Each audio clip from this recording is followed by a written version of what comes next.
चलिए दोस्तों, मैं सभी युवा साथियों को प्रणाम करता हूं। देखिए दोस्तों, ये यूपीएससी का समसामयिकी जिसको बोलते हैं करंट अफेयर्स से जो भी 1995 से 2023 तक अंतर्राष्ट्रीय स्तर से जो भी प्रश्न आए हैं दोस्तों, अंतर्राष्ट्रीय स्तर पर जो भी घटनाएं वर्तमान में घटती है उस साल उस प्रश्न को या एक दो साल पीछे जाकर पूछा जाता है। तो दोस्तों, अंतर्राष्ट्रीय स्तर की जो महत्वपूर्ण घटनाएं होती हैं सिलेबस में दिया, राष्ट्रीय और अंतर्राष्ट्रीय स्तर की महत्वपूर्ण घटनाएं, मतलब जो राष्ट्रीय स्तर पर और अंतर्राष्ट्रीय स्तर पर महत्वपूर्ण घटना घटती है वो उससे प्रश्न बनता है दोस्तों। तो हम दोस्तों 1995 से लेकर 2023 तक घटनाओं को अंतर्राष्ट्रीय स्तर की, अभी राष्ट्रीय स्तर की नहीं अंतर्राष्ट्रीय स्तर की घटनाओं का आज प्रश्न देखेंगे दोस्तों। अब देखिए दोस्तों, ये होता क्या है ना कि अंतर्राष्ट्रीय स्तर की जो घटनाएं होती हैं रिपीटेशन होता रहता है, 2 3 4 4 साल वही चलता रहता है और 20 साल 10 साल बाद भी वही होता है। जैसे फिलिस्तीन इजराइल का मामला लीजिए, यूक्रेन और जो है रूस का मामला ले लीजिए, तो ये घटनाएं रिपीटेशन होता रहता है दोस्तों। तो इसलिए जो भी पढ़िए दोस्तों, जीवन में पूरी तन्मयता से, ईमानदारी से, सत्यनिष्ठा से एकदम पूरी जी जान लगा के पढ़िए। ये मत सोचिए कि ये चीज़ें बकवास हैं या इसे नहीं जानना चाहिए। हो सके दोस्तों वो कहीं ना कहीं मीन्स आंसर राइटिंग में काम कर दे, कहीं ना कहीं काम कर दे सकती है।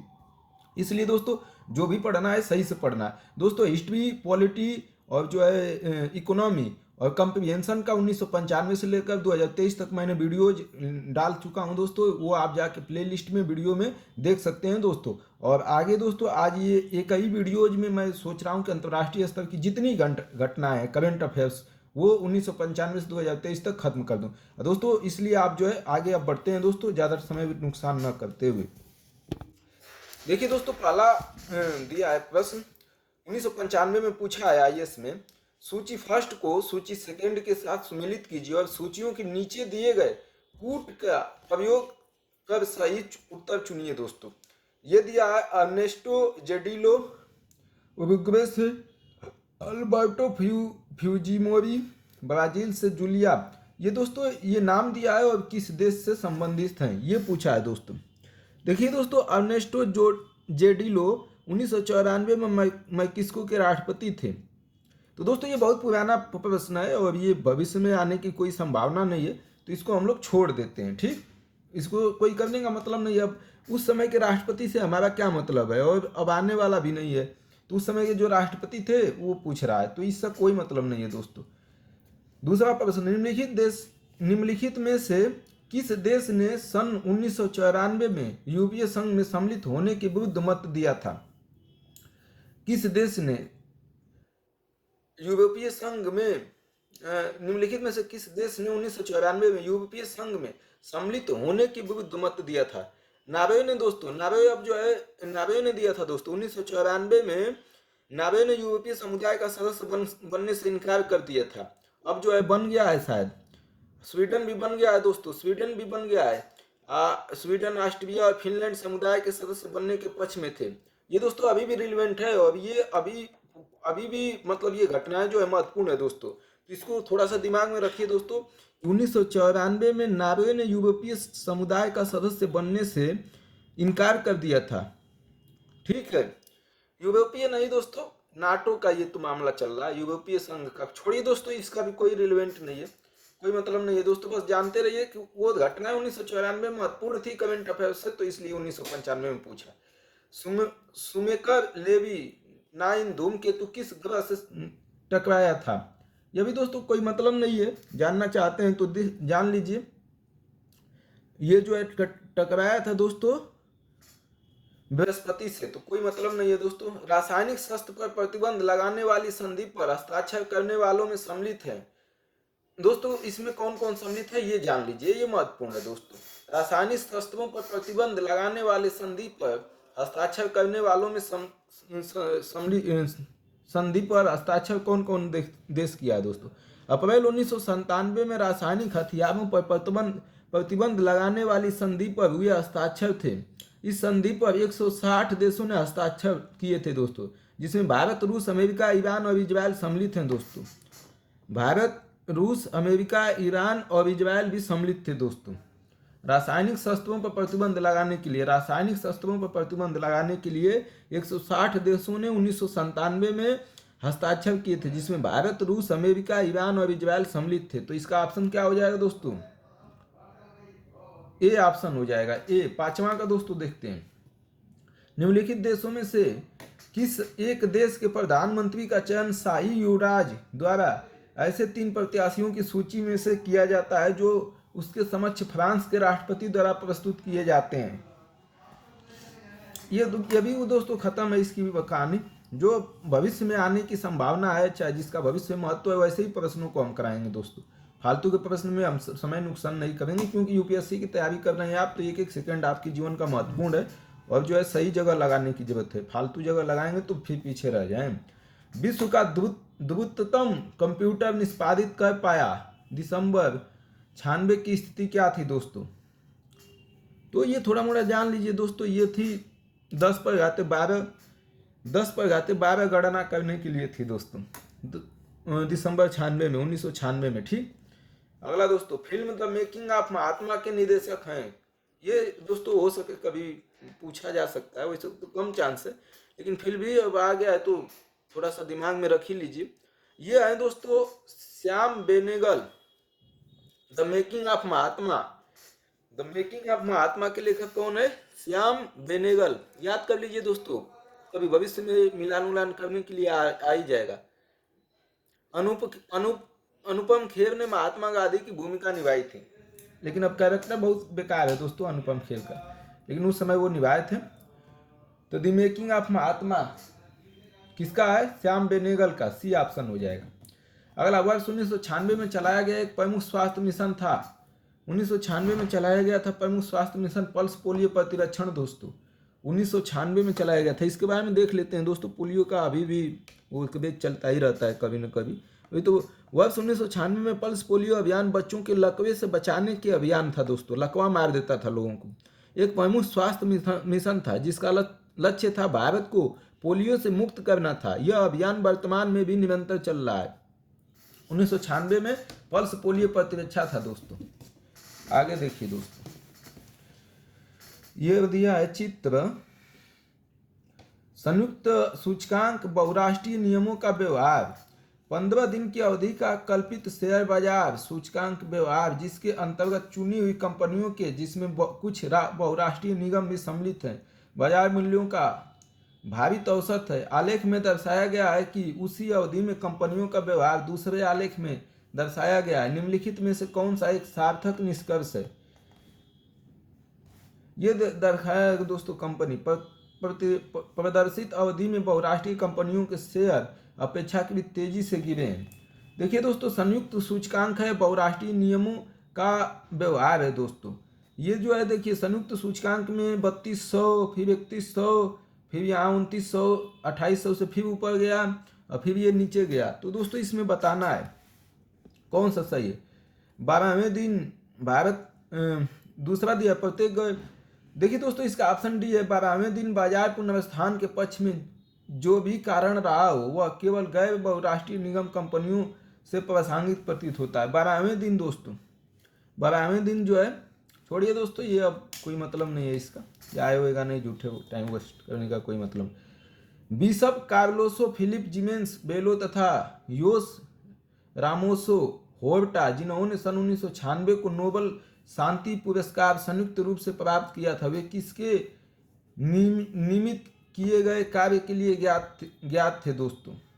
वैसे आएगा नहीं दोस्तों यह भी प्रश्न, लेकिन अब आ गया है तो थोड़ा सा जान ही लेते हैं। वो तो दोस्तों East Timor, bishop Carlos Filipe जो है किससे संबंधित थे?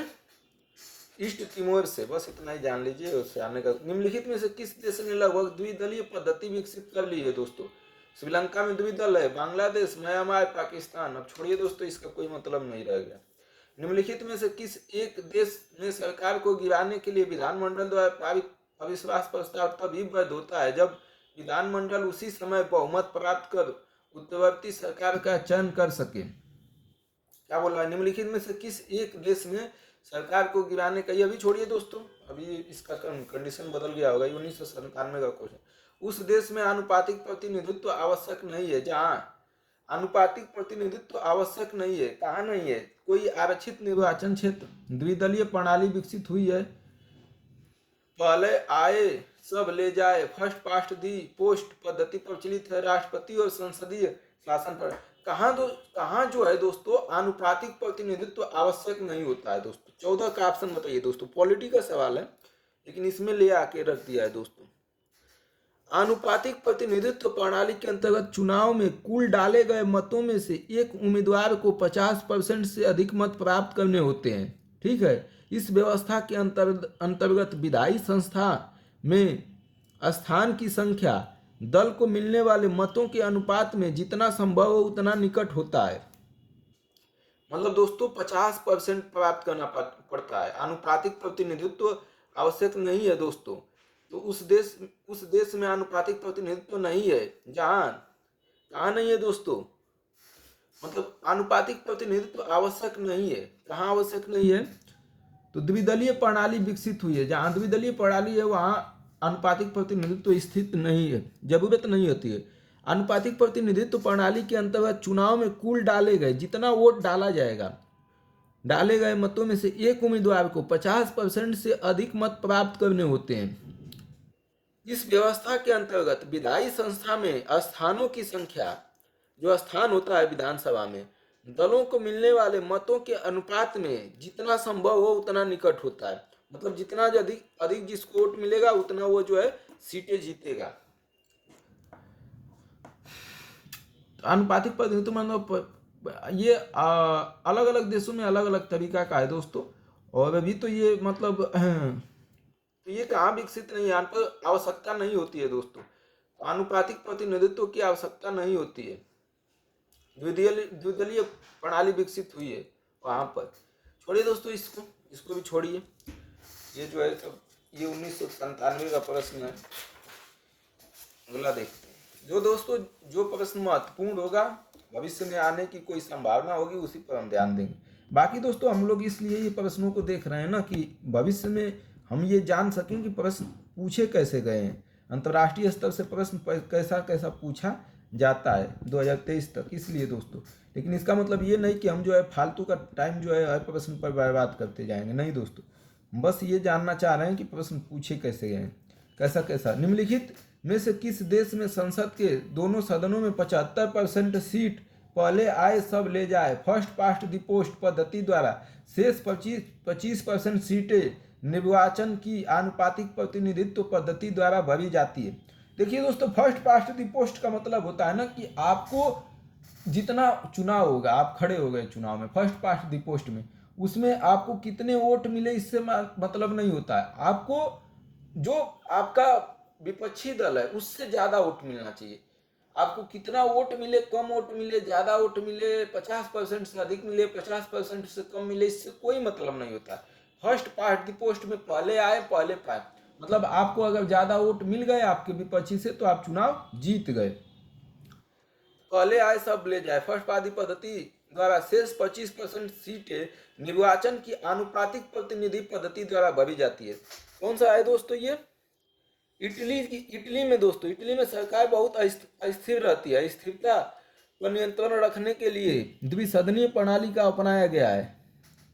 तो इटली में दोस्तों अभी कुछ बदलाव हो गया होगा, इसको रट्टा उट्टा मत मारिएगा। ये 1997 का है, अभी सब बदल गया होगा, 20 वर्ष पहले का ये। 15 यूरोपीय देशों का 1999 तक एक आर्थिक और मौद्रिक संघ बनाए जाने का प्रस्ताव है, परंतु 2 देशों की मुद्राएं फ्रांक का दोनों ही देशों में समान मूल्य से हैं। चलिए इसको भी छोड़ दीजिए दोस्तों। G15 देशों की सन 1997 में मलेशिया में हुई बैठक में भाग लिया, इसको भी छोड़िए दोस्तों। विश्व विकास रिपोर्ट के अनुसार निम्न आय अर्थव्यवस्था लो इनकम वे हैं जिनके लिए 1994 में प्रति व्यक्ति जीएनपी, 1994 में जीएनपी कितना था ये थोड़ा सा याद रखिए दोस्तों। जीएनपी दोस्तों $725 से कम था। 1994 में जीएनपी जिस देश का $725 से कम था वो लो इनकम वाली व्यवस्था थी दोस्तों, लो इनकम वाली। हाल ही में लैंड माइनस कॉन्फ्रेंस ऐतिहासिक संधि पर हस्ताक्षर करने के लिए आयोजित हुआ था। छोड़िए इसको। वर्ष 1997 का अर्थशास्त्र का नोबेल पुरस्कार दिया गया था, इसको भी छोड़िए। प्रस्तावित यूरोपीय मुद्रा संघ की मुद्रा क्या है दोस्तों, ये याद रखिए, ये आपसे कभी भी पूछा जा सकता है भविष्य में भी। तो यूरोपीय संघ की मुद्रा क्या है दोस्तों, पता ही होगा आप लोगों को।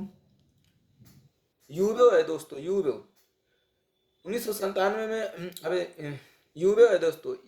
यूरोपीय संघ के सदस्यों के मध्य एक करार जिसके तहत यूरोप में एक मुद्रा चलेगी। इस तरह यूरोप के प्रमुख देश एक कई आर्थिक ढांचे में आ जाएंगे। इस नई मुद्रा का नाम यूरो रखा गया दोस्तों। तो यूरोपीय संघ की मुद्रा का नाम यूरो है, याद रखिएगा। संयुक्त राज्य अमेरिका ने विकासशील देशों द्वारा ILO परिपाटी का पालन न करने वाले पर उनके विरुद्ध विश्व व्यापार संगठन में अनुशासित कार्यवाही करने को कहने की धमकी दी है। संयुक्त राज्य अमेरिका ने स्वयं ILO रिपोर्ट में को स्वीकृति एवं कार्यान्वित किया है।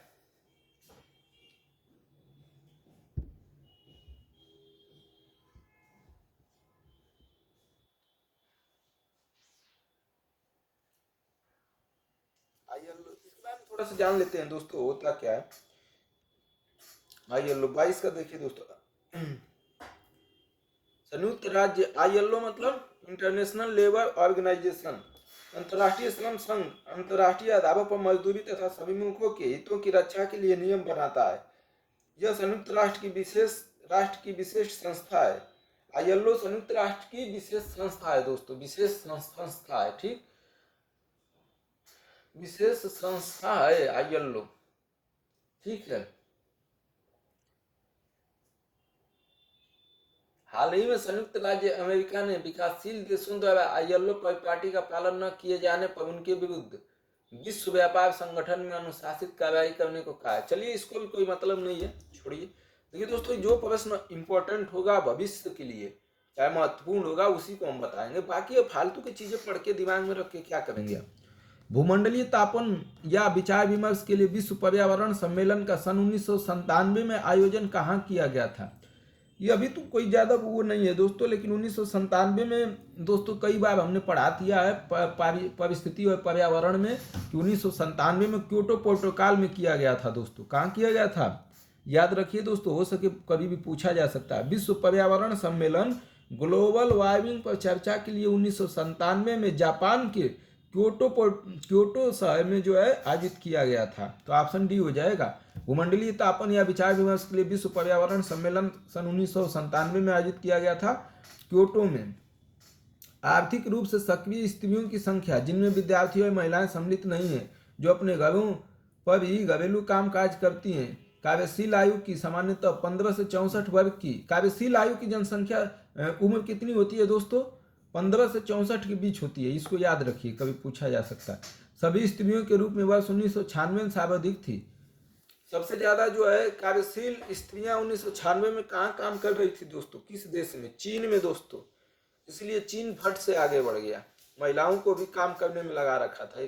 कभी मेंस में पूछे या तुलना करना हो तो दोस्तों थोड़ा सा याद रखिएगा, तुलना कर दीजिएगा कि 1996 में ही चीन की महिलाएं जो है सभी स्त्रियों के रूप में 1996 में सर्वाधिक योगदान दे रही थी, ठीक है। वर्ष 1990 के दशक में उत्तरार्ध में आए आर्थिक संकट ने इंडोनेशिया, थाईलैंड, मलेशिया और दक्षिण कोरिया को सर्वाधिक गंभीर रूप से प्रभावित किया। तो इसको छोड़ दीजिए दोस्तों। 90 में इसको सामान्य तौर पर वित्तीय संसाधनों का वित्तीय क्षेत्र में कुप्रबंधन, इसको छोड़ते हैं दोस्तों। अगला देखते हैं। नवंबर 1998 में भारत और पाकिस्तान के बीच सम्मिश्रण संवाद प्रक्रिया में 3 विवादास्पद मुद्दों पर जो नीचे 1, 2, 3 सूचीबद्ध है, विचार कीजिए। 1998 में दोस्तों 1, 2, 3 जो है उस पर विचार करना है। सैन्य दलों का वियोजन, सीमा विवाद का निपटान, नदी का जल बंटवारा। इन मुद्दों को मानचित्र ABC क्षेत्रों में सुमेलित कीजिए और दिए गए कूट का प्रयोग कीजिए। ABC दिया है दोस्तों, 1, 2, 3 लिख रहा है, ABC दिया है। तो कहाँ कहाँ क्या विवाद था दोस्तों, सैन्य दलों का विभाजन, सीमा विवाद और जो है नदी का जल बंटवारा। नदी का जल बंटवारा तो ऊपर ही होगा दोस्तों, सिंधु नदी के आसपास। तो नदी का जल बंटवारा दोस्तों कहाँ होगा, ऊपर ही समस्या होगा। भारत और पाकिस्तान में 1998 की वार्ता में 3 मुद्दों पर ध्यान दिया गया। पहला था कच्छ के रनों में सीमा का निर्धारण किया जाए। कच्छ का रन कहाँ है दोस्तों, गुजरात में। तो ए ऑप्शन हो जाएगा, ए वाला जो है पहला हो जाएगा। सीमा विवाद का निर्धारण 1 का 2 हो जाएगा, ठीक, 1 का 2 हो जाएगा दोस्तों, 1 का 2 हो जाएगा। अगला दोस्तों क्या है, दूसरा सिंधु की सहायक नदी के पानी का बंटवारा। दूसरा दोस्तों क्या हो जाएगा, दूसरा जो है बी, बी जो है ऊपर देख रहा है ना सिंधु नदी। और तीसरा जो दोस्तों तो क्या था, सियाचिन, सियाचिन में तैनात फौज के बीच झड़पों को रोकना। चलिए दोस्तों, अब वर्तमान में जो झगड़ा चल रहा है उसको देखिए, बहुत पहले का। 1, 2, 3, 4 में से चिन्हित देशों में से किस एक को कुआलालमपुरम में आयोजित G15 की शिखर वार्ता में G15 की सदस्यता प्रदान की गई थी। छोड़िए दोस्तों, निम्नलिखित मानचित्र में से चिन्हित सूची अंतर्राष्ट्रीय घटनाओं को सम्मिलित कीजिए। कॉमनवेल्थ कॉन्फ्रेंस का स्थल सुमेलित करना है दोस्तों। देखिए दोस्तों, सुमेलित कर लीजिएगा, हम इसको थोड़ा सा बता देते हैं दोस्तों। और विश्व व्यापार संगठन का सम्मेलन स्थल, छोड़िए दोस्तों, इसको भी छोड़िए, इसका भी कोई वो नहीं है। अगला देखते हैं, मानव विकास की बात करे तो एशिया देशों में सर्वोत्तम निष्पादन। छोड़िए, अब इस समय का जानना है, भविष्य का इतना पीछे 2000 पूछा है, 2000 में। विश्व आर्थिक फोरम की ग्लोबल कॉम्पिटिटिव रिपोर्ट निम्नलिखित में से किस देश का प्रथम स्थान है, यह भी छोड़िए। यूरोप में दिए हुए मानचित्र पर ABCD शहर दिए गए हैं। एक में नाटो और वर्षा समझौता वाले देशों के बीच 1998 ईस्वी में ऐतिहासिक संधि पर हस्ताक्षर हुआ था। दोस्तों, नाटो और वार्सा पैक्ट थोड़ा सा पढ़ लीजिए। नाटो के बारे में तो बिल्कुल पढ़ लीजिए दोस्तों, नाटो के बारे में जाके पढ़िए। और वार्सा जो वर्षा समझौता हुआ था इसके बारे में जाके थोड़ा पढ़ लीजिएगा। नाटो के बारे में पढ़ लीजिएगा दोस्तों, उसमें अभी परिवर्तन भी हुआ है और नाटो में कौन नए सदस्य शामिल हुए हैं, और जो है नाटो के बारे में पूरा पढ़ लीजिए थोड़ा सा, क्योंकि अभी क्वेश्चन आने का संभावना है। क्योंकि यूक्रेन और रूस का जो युद्ध है वो अभी जो है विश्व युद्ध में भी तब्दील हो सकता है, यूरोपीय संघ के अध्यक्ष ने बोला है और रूस ने भी बोला है। तो नाटो के बारे में जानिए, नाटो के कारण ही जो है वो मामला जो है वो हुआ है, तो उसके बारे में थोड़ा सा बस जानिएगा दोस्तों। नाटो के बारे में जाकर ठीक से पढ़ लीजिए।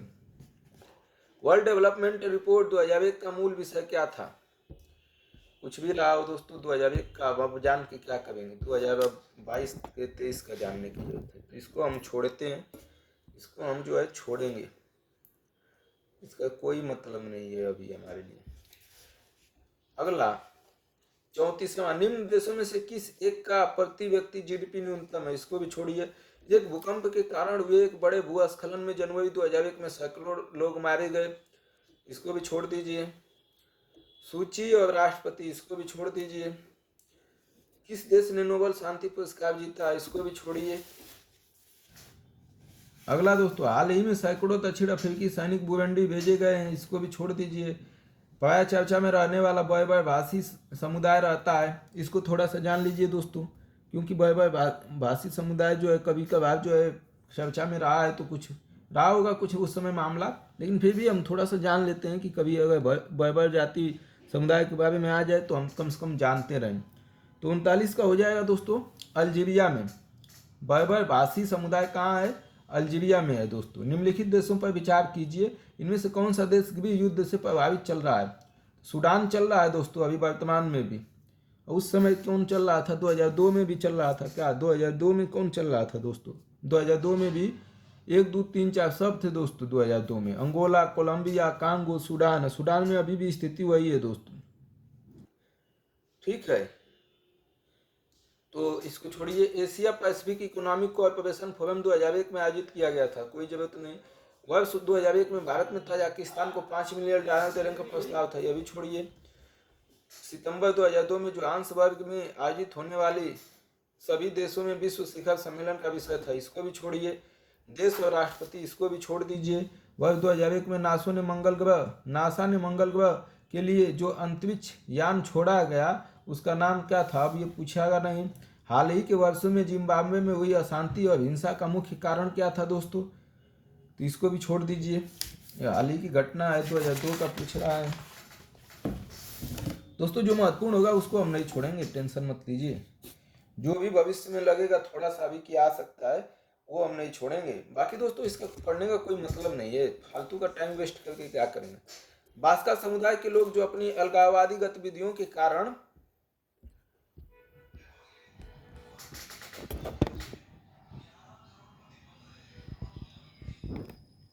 चलिए देखिए दोस्तों, बास्का समुदाय के लोग जो अपनी अलगाववादी गतिविधियों के कारण प्राय खबरों में आते रहते हैं, निम्न में से कौन है? इसको थोड़ा सा ध्यान रखिएगा दोस्तों, हो सके तो हमेशा आते रहते हैं खबरों में, तो कभी आए हों, लेकिन वैसा कोई जरूरत नहीं है। स्पेन में है दोस्तों। कहाँ है? स्पेन में। बाक्सा मूल मूल के लोग स्पेन में उत्तर में रहते हैं। ये अलगाववादी आंदोलन चला रहे हैं जिनका मांग है, तो अभी इसका कोई चर्चा में तो है नहीं, तो आने की संभावना कम है। लेकिन बास्क जो है, बाक्सा नहीं है, बास्क समुदाय के लोग जो है स्पेन में। हाल ही में अर्जेंटीना में बड़ी भी कलह हुई, छोड़ दीजिए। यूएनडीपी द्वारा दिए गए मानव विकास सूचकांक के अनुसार उच्च से निम्न विकास के क्रम में, इसको वर्तमान में देखिएगा जाके अभी क्या घटना है। निम्नलिखित शहरों में से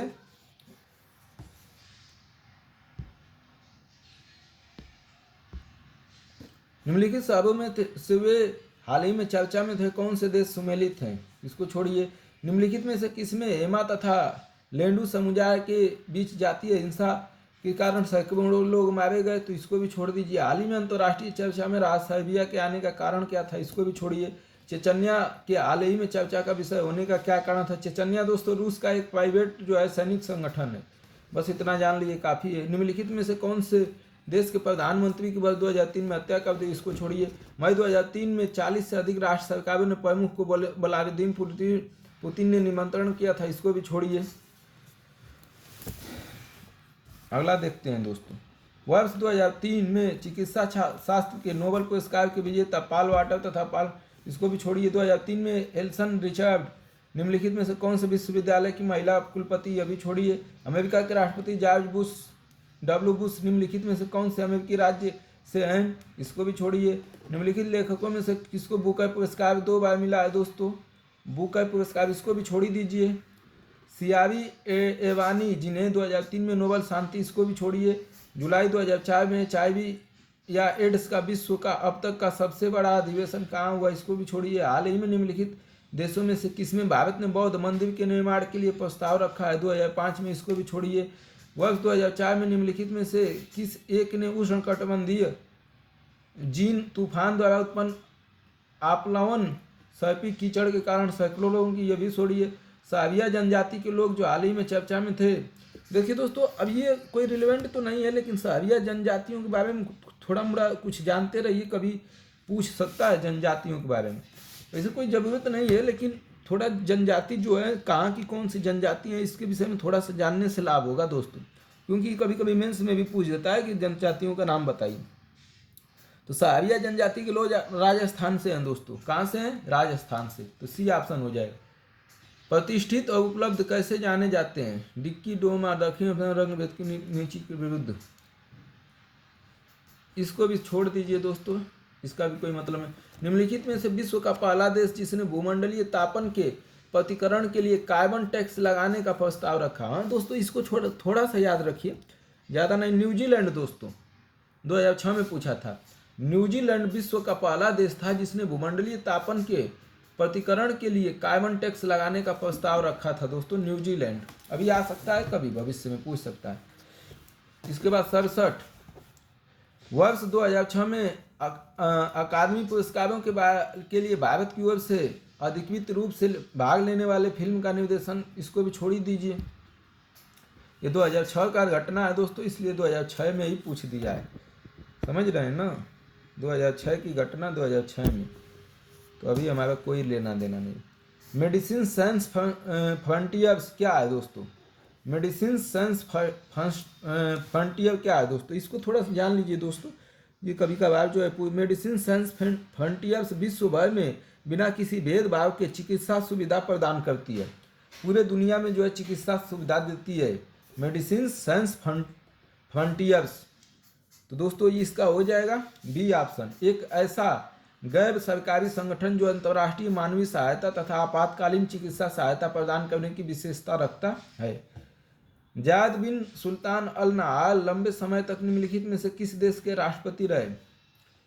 बताइए दोस्तों। 69 का संयुक्त अरब अमीरात का दोस्तों। बुंदला जैव मंडल आरक्षित क्षेत्र जो हाल ही में यूनेस्को के मानव तथा जैव मंडल मैन ऑफ तंत्र में सम्मिलित किया गया, छोड़िए। हाल ही में ONGC मित्तल एनर्जी, इसको भी छोड़ दीजिए। हाल ही में नाइजर का चर्चा का विषय बनने का प्रमुख कारण क्या था? नाइजर में क्या हुआ था? अक्टूबर 2006 में स्वाने घोषणा पर निम्नलिखित में से किन्होंने हस्ताक्षर किए? इसको भी छोड़िए। हाल ही में यूरोपीय संघ और भारत सहित अन्य 6 देशों ने अंतर्राष्ट्रीय तापीय प्रायोगिक रिएक्टर परियोजना पर हस्ताक्षर किए। 2007 में पूछा, यह भी छोड़िए। स्टीव फासेस्ट कैसे जाने जाते हैं? इसको जान लीजिए दोस्तों। स्टीव फोसेस्ट बर्लिन में विश्व की परिक्रमा करने वाले पहले व्यक्ति के रूप में जाने जाते हैं दोस्तों। छोड़िए, अभी अब महत्वपूर्ण नहीं है। 2006 में अमेरिका हाउस रिप्रेजेंटेटिव चुनाव रिपब्लिकन ने बहुमत से जीता। इसको भी छोड़िए। 77 का देखिए दोस्तों, कौन सा व्यापक क्षेत्र था जिसमें वर्ष 2006 में, यह भी छोड़िए। नोबेल पुरस्कार दोस्तों, नोबेल पुरस्कार किसको मिल रहा है? इसको थोड़ा सा पूछ रहा है, देख रहे हैं ना नोबेल पुरस्कार के बारे में। तो वर्तमान में दोस्तों नोबेल पुरस्कार 1-2 साल के अंदर में किसको मिला है, किस लिए मिला है, थोड़ा सा देख लीजिएगा। निम्नलिखित देशों में से कौन सा एक प्रशांत महासागर अटलांटिक महासागर को जोड़ने के लिए पनामा नहर के प्रतिद्वंदी के निर्माण के लिए योजना बना रहा है? 78 का दोस्तों, ऐसे तो रिलेवेंट नहीं है लेकिन थोड़ा सा देख लीजिए। ये मतलब घटनाएं हैं। तो कोलंबिया है दोस्तों, कोलंबिया जो है। निम्नलिखित युग्मों में से कौन सा देश जनवरी 2007 में यूरोपीय संघ में सम्मिलित हुआ था? निम्नलिखित देशों में से 80 का देशों में से एक ने अभी हाल ही में अपने रक्षा अधिकरण स्तर को, हाल ही वाला उस समय का दोस्तों, वर्ष 2006 में उत्तर निम्नलिखित देशों में से कौन सा सेना द्वारा, यह भी हटाइए 82 का, 2006 के अंत में निकट में, यह भी यूएस ओपन टूर्नामेंट 2006 का है। वर्ष 1991 से 2006 तक, यह भी छोड़िए। 85 का, केन्या के नोबेल पुरस्कार विजेता, नोबेल पुरस्कार का खूब पूछ रहा है। अपने पति की राष्ट्रपति होने के बाद क्रिस्टिया, यह भी छोड़ दीजिए। निम्नलिखित कथनों पर विचार। ऑरेंज पुरस्कार किसी महिला द्वारा अंग्रेजी में लिखा कथा साहित्य, यह भी छोड़िए दोस्तों। इसलिए छोड़ना है ना कि वो उस समय जो घटना हुई थी 2006-07 में, उस समय ये पूछा गया था। अब 2006-07 की घटना जो हाल ही में थी उसको पूछा गया है दोस्तों। अब इस समय अब उसका कोई महत्व नहीं रह गया। ऐसा हम प्रश्न पढ़ेंगे जो भविष्य में कुछ काम आ गए। 2007 में विश्व की सबसे बड़ी नाभिकीय, अभी छोड़िए। धारणीय विकास पर विश्व शिखर सम्मेलन रियो 10 कहाँ हुआ, इसको भी छोड़ दीजिए। निम्नलिखित भारत में निम्न ताप एवं उष्मीय विलवणीकरण सिद्धांत पर आधारित प्रतिपादन 1 लाख लीटर लवण जल उत्पादन के लिए प्रथम विलवणीकरण संयंत्र, इसको याद रखिए दोस्तों। प्रथम विलवणीकरण संयंत्र मतलब लवण को, नमक को छान के शुद्ध पानी जल उत्पादन करने के लिए प्रथम संयंत्र कहाँ स्थापित किया गया था दोस्तों? तो ये हो जाएगा दोस्तों, कारावती लक्षद्वीप की राजधानी है, वहीं पर कारावती में दोस्तों। ये कहाँ की राजधानी है? लक्षद्वीप की, और केरल के तट से 360 किलोमीटर दूर स्थित है। मई 2005 में भारत का पहला कम ताप वाला विलवणीकरण संयंत्र स्थापित किया गया था। इस संयंत्र में पानी का खारापन दूर किया जाता है। तो अभी भी पूछा जा सकता है दोस्तों, भविष्य में भी। तो ये कारावती याद रखिएगा, चाहे लक्षद्वीप। हैंड इन हैंड 2007 नामक, हैंड इन हैंड दोस्तों चीन के साथ होता है, बस याद रखिए। ये संयुक्त अभ्यास जो है हैंड इन हैंड किसके साथ होता है, कभी भी पूछा जा सकता है दोस्तों, बस इतना याद रखना है आपको। चीन के साथ होता है। भारत और चीन हैंड इन हैंड करते हैं दोस्तों। किम देयुंग ने नोबेल पुरस्कार, छोड़िए। संयुक्त राष्ट्र मुद्रा वित्तीय सम्मेलन यूनाइटेड नेशन, इसको भी छोड़िए। ददाब नामक एक बहुत बड़ा शीर्ण स्थल, यह भी छोड़िए। केट, यह भी वर्ष 2008 में उत्तरार्ध में, यह भी छोड़िए। लुइस उनका देश, यह भी छोड़ दीजिए। सांस्कृतिक नेताओं को अपनी सभाओं में जोड़ने के लिए निम्नलिखित में से कौन सा क्रिस्टल पुरस्कार प्रदान करता है?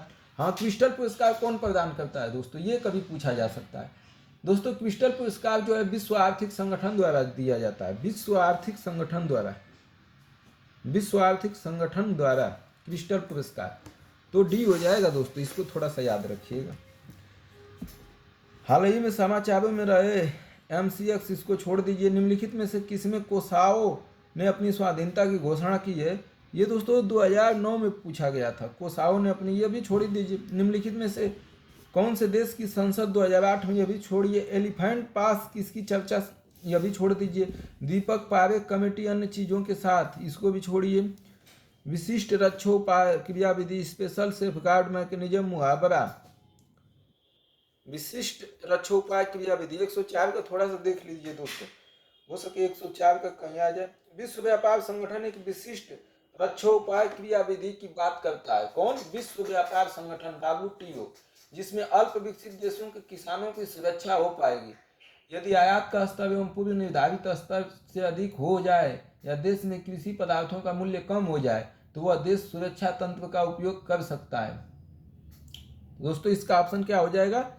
विश्व व्यापार संगठन विशिष्ट रक्षोपाय क्रियाविधि कौन करता है दोस्तों? Special safe guard mechanism. भविष्य के लिए याद रखिए दोस्तों, ये पूछा जा सकता है। तो हो जाएगा विश्व व्यापार संगठन, वर्ल्ड ट्रेड ऑर्गेनाइजेशन। उसके बाद दोस्तों संयुक्त राष्ट्र संघ महासभा के अध्यक्ष द्वारा स्थापित लेटज आयोग अंतर्राष्ट्रीय समाचारों में रहा है, उस समय रहा होगा। तो संयुक्त आवास वैश्विक मानव बस्ती रिपोर्ट 2009 के अनुसार, ये अभी छोड़िए। न्यू स्टार्ट संधि दोस्तों, न्यू स्टार्ट संधि क्यों हुई थी इसको भी थोड़ा सा जान लीजिए दोस्तों। रूस और अमेरिका ने 2010 में एक नई संधि पर हस्ताक्षर किए जिसे न्यू स्टार्ट संधि कहा गया, जिसके अनुसार दोनों देश परमाणु हथियारों में 30% कमी करने पर सहमत हुए थे। इस संधि में परमाणु हथियारों की संख्या में अभूतपूर्व कमी होगी। तो दोस्तों ये 2010 में अमेरिका और रूस की संधि है दोस्तों। ये हथियारों को कम करने के लिए रूस और ये अभी जो है सब तोड़ चुके हैं संधि, लेकिन फिर भी कभी पूछा जा सकता है दोस्तों, इसलिए थोड़ा सा दिमाग में रखिएगा।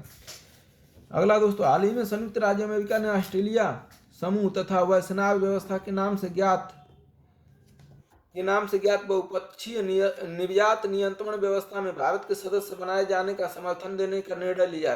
देखिए दोस्तों, ये आप जाके पढ़ लीजिएगा, ऑस्ट्रेलिया समूह तथा वायसेनार व्यवस्था, ये दोनों के बारे में रिलेवेंट क्या स्थिति है ये जाके पढ़िए दोस्तों, ये इससे प्रश्न आने की संभावना है। ऑस्ट्रेलिया समूह और वायसेनार समूह दोनों को जाके अभी वर्तमान में क्या स्थिति है उसको पढ़िए। हाल ही में तत्वों के एक वर्ग जिसे दुर्लभ मृदा धातु कहते हैं की कम आपूर्ति पर चिंता जताई गई है। दुर्लभ मृदा धातु छोड़िए दोस्तों, ये भी हटाई दीजिए। निकट अतीत में हिग्स बोसान कण के अस्तित्व के संसूचन के लिए किए गए प्रयत्न लगातार समाचारों में रहे हैं। इस कण की खोज का क्या महत्व है? चलिए देखिए दोस्तों, आगे चलते हैं। निकट अतीत में हिग्स बोसान कण के अस्तित्व के संसूचना के किए गए प्रयत्न लगातार समाचारों में रहे हैं। ये दोस्तों हिग्स बोसान कण के बारे में थोड़ा सा जान लीजिए दोस्तों, इसको थोड़ा सा आने की कई संभावना है। हिग्स बोसान कण की खोज इसलिए महत्वपूर्ण है क्योंकि यह हमें हर उप अनुकरण के द्रव्यमान के बारे में बताता है। इसके अतिरिक्त वैज्ञानिकों का यह मानना है कि बोसान कण पदार्थों के बीच आपसी संबंध का भी व्याख्या करता है। पदार्थ के बीच जो आपसी संबंध है उसकी भी व्याख्या करता है। चलिए दोस्तों, ब्रिक्स के बारे में, ब्राजील, रूस, अमेरिका, चाइना, साउथ अफ्रीका के रूप में निम्नलिखित देशों में से निम्नलिखित में कथनों पर विचार। ब्रिक्स का पहला शिखर सम्मेलन रियो द जेनेरो में 2009 में हुआ था। दक्षिण अफ्रीका ब्रिक्स समूह में अंत में शामिल हुआ है। बताइए दोस्तों, ये आप थोड़ा सा ब्रिक्स के बारे में दोस्तों जाके विस्तार से पढ़िएगा, 2014 में पूछा है ब्रिक्स के बारे में दोस्तों। BRICS एक परिवर्तित शब्द है जो 5 प्रमुख उभरते हुए राष्ट्रीय अर्थव्यवस्था वाला देश है। ब्राजील, रूस, भारत, चीन एवं दक्षिण अफ्रीका के परिषद को व्यक्त करता है। सन 2010 में दक्षिण अफ्रीका के शामिल होने से पहले यह परिषद मूलतः BRIC के नाम से जाना जाता था। 16 जून 2009 को औपचारिक तौर पर ब्रिक्स सम्मेलन पहली बार येकैटरीनबर्ग रूस में हुआ था दोस्तों। कहाँ हुआ था? रूस में। ये क्या कह रहा है? रियो दी जेनेरो में। नहीं दोस्तों, पहला ऑप्शन गलत है, दूसरा सही है दोस्तों। और ब्रिक्स के बारे में और जाके पढ़िए दोस्तों, BRICS इसके बारे में और जाके पढ़िए दोस्तों। और पहला शिखर सम्मेलन रूस में हुआ था दोस्तों, 2010 में बन के आया। ये दक्षिण अफ्रीका 2010 में शामिल हो गया दोस्तों। ठीक, इसमें 5 देश है उभरती हुई। हाल ही में जन विद्रोह श्रृंखला जिसे अरब स्प्रिंग कहा गया है मूलतः किस देश में शुरू हुआ था दोस्तों? बताइए। अरब स्प्रिंग, अरब जगत में अरब स्प्रिंग प्रदर्शन, विरोध तथा नागरिक युद्ध की एक क्रांतिकारी लहर है जो 2010 में शुरू हुई थी। अरब लीग के सभी देशों में फैल गया। यह मूलतः ट्यूनेशिया में शुरू हुआ था। कहाँ शुरू हुआ था दोस्तों? यह जो है ट्यूनेशिया में शुरू हुआ था। ट्यूनेशिया यह जो है ट्यूनेशिया में शुरू हुआ था। अंतर्राष्ट्रीय नगदी लिक्विडिटी की समस्या निम्नलिखित में से किसकी अनुपलब्धता से संबंधित है? वस्तुओं और सेवाओं की, सोना और चांदी की, डॉलर और अन्य दुर्लभ मुद्राएं, हार्ड करेंसी, निर्यात योग्य बेसी सरप्लस। अंतर्राष्ट्रीय नगदी समस्या कब उत्पन्न होती है दोस्तों? नगदी मतलब पैसे रुपए से, तो ये हो जाएगा दोस्तों डॉलर। अमेरिका डॉलर जो है जानते हैं दुनिया का नेतृत्व करता है, और अन्य दुर्लभ मुद्राएं हार्ड करेंसी से, तो सी ऑप्शन हो जाएगा। हाल ही में समाचारों में आई फोर्टलेजा उद्घोषणा, फोर्टलेजा डिक्लेरेशन निम्नलिखित में से किसके मामले से संबंधित है? यह भी याद रखिए दोस्तों, फोर्टलेजा डिक्लेरेशन याद रखिए दोस्तों। ये जो है दोस्तों ब्रिक्स से संबंधित है। छठा ब्रिक्स शिखर सम्मेलन 2014 ब्राजील के फोर्टलेजा में आयोजित किया गया था, जिसका थीम क्या था? समावेशी विकास, अस्थायी समाधान। दोस्तों इस बार इसका थीम क्या है ब्रिक्स का? ये जाके पढ़िए, वर्तमान में ब्रिक्स से पूछा जा सकता है दोस्तों, तो जाके आपको पढ़ना चाहिए। पर समाचारों में देखा जाने वाला बीजिंग घोषणा कार्रवाई मंच, Beijing declaration and platform for action निम्नलिखित में से किससे संबंधित है? बीजिंग जो है चीन से संबंधित है दोस्तों। अब यह जो है किससे संबंधित है? यह जो है संयुक्त राष्ट्र के सितंबर 1995 में आयोजित चतुर्थ विश्व सम्मेलन का आयोजन बीजिंग चीन में किया गया था दोस्तों। ठीक है, इस सम्मेलन के समापन पर महिला सशक्तिकरण हेतु कार्यसूची जारी की गई। इसे ही बीजिंग घोषणा एवं कार्रवाई मंच के नाम से जाना जाता है। तो 1995 में किया गया था दोस्तों, ये सी ऑप्शन हो जाएगा। महिला सशक्तिकरण हेतु कार्यसूची संयुक्त राष्ट्र द्वारा आयोजित विश्व सम्मेलन का एक परिणाम है दोस्तों। निम्नलिखित में से किनका इबोला विषाणु के प्रकोप के लिए हाल ही में समाचारों में बार बार उल्लेख हुआ है? इबोला विषाणु दोस्तों ये जो है गिनी, सिएरा लियोन और लाइबेरिया में फैला हुआ है। विश्व स्वास्थ्य संगठन WHO की घोषणा के अनुसार गिनी, सिएरा लियोन और लाइबेरिया नामक देशों में इबोला विषाणु का भयावह प्रकोप हुआ है, जिसके कारण हाल ही में समाचारों में हुआ। गोलन हाइट्स दोस्तों, गोलन हाइट्स बहुत महत्वपूर्ण है दोस्तों। अभी जो है इजराइल फिलिस्तीन का युद्ध हो रहा है, हो सके फिर जो है कहीं इजिप्ट, गाजा पट्टी, फिलीपींस या जो है उसके आसपास भूमध्य जो सागर है उससे कोई प्रश्न पर पूछ सकता है दोस्तों। तो गोलन हाइट्स के नाम से जाना जाने वाला क्षेत्र निम्नलिखित में से किससे संबंधित घटनाओं के संदर्भ में यदा कदा समाचारों में रहता है दोस्तों? मध्य पूर्व, मिडिल ईस्ट के दोस्तों। कौन है? Middle east. इजराइल और सीरिया के मध्य स्थित एक विवादित क्षेत्र है गोलन हाइट, जिस पर इजराइल ने 1981 में सीरिया के साथ हुए युद्ध में कब्जा कर लिया था। इजराइल खूब कब्जा किया है दोस्तों फिलिस्तीन का जमीन, और जो है निर्दोष लोगों को वहाँ ठीक ठाक जो है मौत भी हो रही है। अच्छा नहीं है दुनिया के लिए। 118 के बाद दोस्तों, अब ज़्यादा नहीं है दोस्तों, टेंशन मत लीजिए, बस ज़्यादा नहीं है, फटाक से खत्म हो जाएगा। जो महत्वपूर्ण है वही बताऊँ। गोल्डी लॉक्स जोन शब्द निम्नलिखित में से किसके संदर्भ में समाचारों में देखा जाता है? अब इसको तो आने की संभावना कम है दोस्तों, लेकिन अब आ गया तो देख लीजिए। ऐसे शब्द दोस्तों जो नया नया आते हैं ना, उससे भी प्रश्न पूछा जा सकता है, तो इसे थोड़ा शब्दों को थोड़ा पकड़ना जानिए कौन सा शब्द जो है। तो ये हो जाएगा दोस्तों गोल्डी लॉक्स जोन। अंतरिक्ष में ऐसा क्षेत्र होता है जहाँ पर एक ग्रह अपने तारे से इतनी दूर होता है कि उस ग्रह की सतह न तो अधिक ठंडी और न ही अधिक गर्म होती है। वह अंतरिक्ष में पृथ्वी जैसा ग्रहों की खोज के संदर्भ में अक्सर समाचारों में देखा जाता है। महत्वपूर्ण है दोस्तों, इसलिए तो पूछा है, तो सी ऑप्शन हो जाएगा। अंतरिक्ष में पृथ्वी जैसे ग्रहों की खोज करता है, गोल्डी लॉक्स जोन। आधुनिक अनुसंधान के संदर्भ में हाल ही में समाचारों में आया दक्षिणी ध्रुव पर स्थित एक कण संसूचक पार्टिकल डिटेक्टर आइस क्यूब के बारे में निम्नलिखित कथनों पर विचार कीजिए। 120 का विचार कीजिए दोस्तों। तीनों सही है दोस्तों।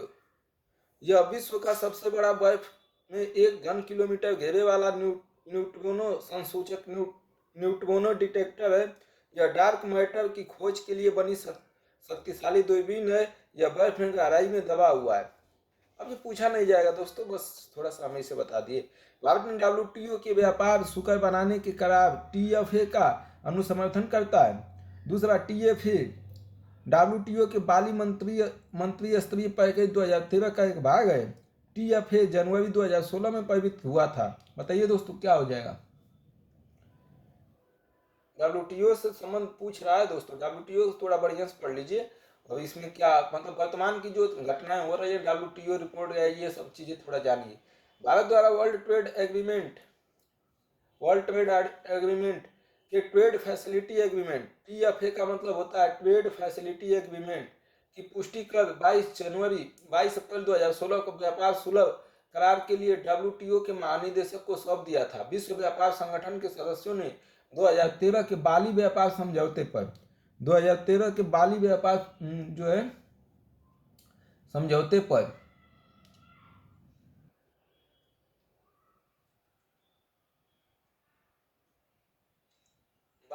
2017 को WTO की बाली व्यापार समझौते पर वार्ता कर 2017 को WTO सदस्यता के 2/3 बहुमत से अनुमोदन कर लागू कर इसे फरवरी 2017 में लागू कर दिया। तो दोस्तों पहला सही है, भारत ने WTO के व्यापार सुकर बनाने के लिए TFA ट्रेड फैसिलिटी एग्रीमेंट का अनुसमर्थन किया है, बिल्कुल किया है। TFA WTO के बाली मंत्री स्तरीय पैकेज 2013 का एक भाग है, यह भी सही है। 2016 में प्रवृत्त नहीं हुआ, 2017 में प्रवृत्त हुआ, तो तीसरा ऑप्शन गलत हो जाएगा। WTO के बारे में दोस्तों और थोड़ा सा जाके बढ़िया से जान लीजिए। समाचारों में आने वाला डिजिटल एकल बाजार कार्यनीति सिंगल मार्केट स्ट्रेटजी पद किससे निर्दिष्ट करता है दोस्तों? डिजिटल एकल बाजार ये दोस्तों करता है EU को। डिजिटल एकल बाजार एक कार्य नीति यूरोपीय संघ के यूरोपीय 2020 कार्यक्रम का हिस्सा था। यूरोप 2020 की रणनीति में निम्न 3 को यूरोप के आयोग ने स्तंभ बनाया। ऑनलाइन उत्पाद तथा सेवाओं तक पहुंच, दूसरा डिजिटल नेटवर्क और सेवाओं के विकास व वृद्धि की स्थिति, और तीसरा यूरोपीय डिजिटल अर्थव्यवस्था का विकास। राष्ट्रीय बौद्धिक संपदा अधिकार नीति national intellectual property right policy के संदर्भ में निम्नलिखित कथनों पर विचार कीजिए दोस्तों। यह दोहा विकास एजेंडा और ट्रिप्स समझौता के प्रति भारत की प्रतिबद्धता को दोहराता है। दूसरा, औद्योगिक नीति और संवर्धन विभाग भारत में बौद्धिक संपदा अधिकारों के विनियमन के लिए केंद्रक अभिकरण नोडल एजेंसी है। बताइए दोस्तों क्या हो जाएगा। 123 का राष्ट्रीय बौद्धिक संपदा अधिकार नीति दोहा विकास एजेंडा तथा ट्रिप्स समझौता के प्रति भारत की प्रतिबद्धता को दोहराता है।